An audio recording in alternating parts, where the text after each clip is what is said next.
Ano pong mga kailangan nyo dyan, sir, ngayon? Kamusta ba yung ating mga responders? Are you overwhelmed din? Kasi sa Naga raw, overwhelmed na. Ano pa yung mga kailangan ninyo, sir, in terms of supplies at yung mga rescue equipment, sir? Ang kailangan po namin dito, mga pagkain, mga non-food items also. Tapos yung ano naman, mga rescue equipment. Apo.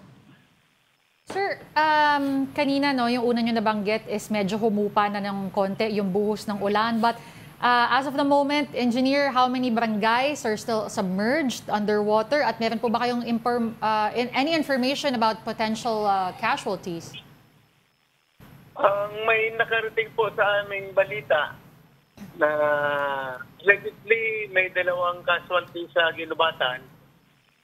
Pero po, iintay pa po namin yung verified report. Yung airport, sir, kamusta po? Operational naman ho ba? Operational po ang airport dito. Okay. Sa ngayon po ang nasa evacuation center natin, nasa 100,400 individual. Apa?